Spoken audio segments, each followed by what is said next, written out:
Hi, everybody. I'm not going to get in your way of lunch here.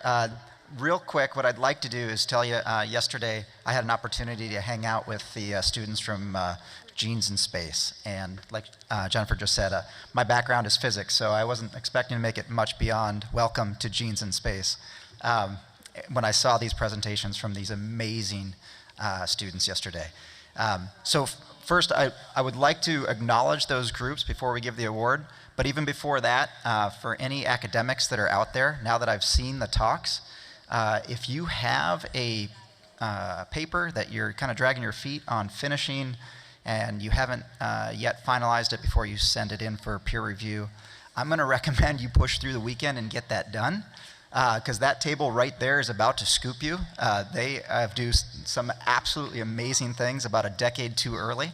I never had conversations like that until I was much older than they are, and they're doing absolutely amazing things.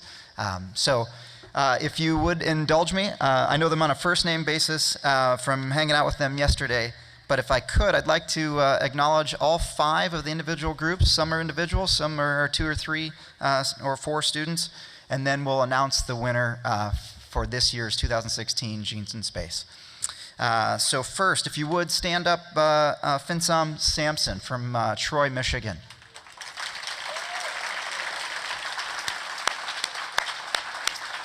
Finsam educated me on free radicals and the imbalance there and how that's a bad thing, and his proposal would help improve astronaut health on orbit. And can't thank you enough for your patience in answering my questions, and it's amazing. So thank you very much.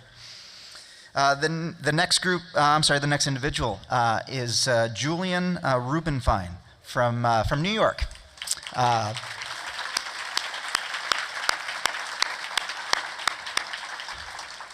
Super cool presentation. Explained some of the big words to me, including organoids and telomeres, right? These telomeres that get a little shorter on orbit, and they tend to shrink, simulating that, or emulating that the chromosome's getting a little bit older, a little bit more elderly.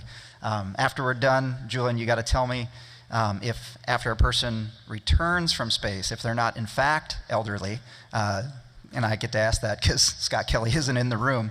I'm trying to find out if the telomeres get longer again when we get back.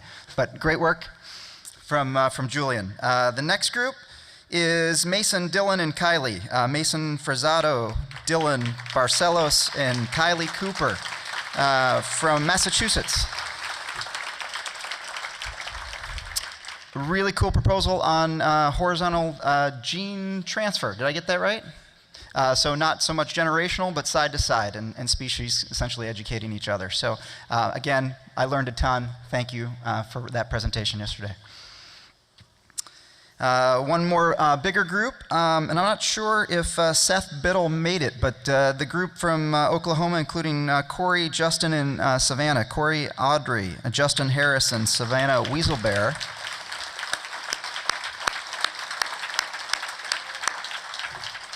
And their proposal was an interesting take on natural selection and how to observe those changes real time on orbit over several generations. So again, thank you for that.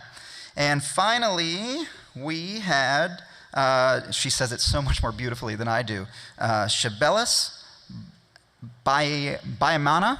Did I get that right?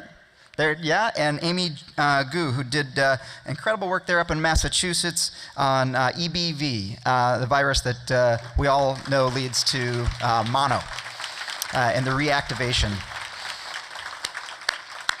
So they're looking at the reactivation of EBV in astronauts on station. So these were the 5 proposals. All of them, I'm so glad I wasn't on the board and on the panel to have to decide between those.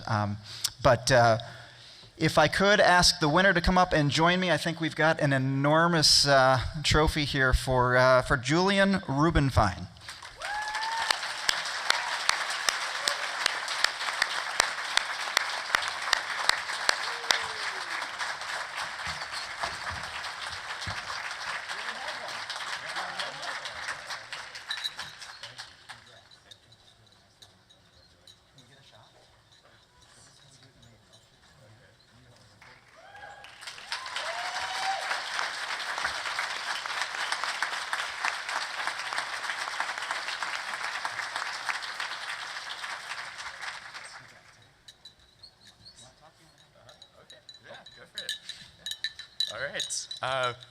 This guy talks a lot better than I do, so I'm going to let you down in about a half hour when I come back on the stage. I won't be long. Just super quick. Just want to say thank you. This is very exciting. You know, I've always wanted to be an astronaut. I still do. But I think that, you know, more than the excitement and the glamour of space and all of that, what this is to me is, you know, an opportunity to contribute in the smallest way. And if I can contribute to science and to the greater good, all of the work that I've been doing over the past couple months, and I guess we'll be doing now with my mentor Denise, who's been such an inspiration, all of that would be worth it if I can just contribute. So thank you for the opportunity. It means a lot.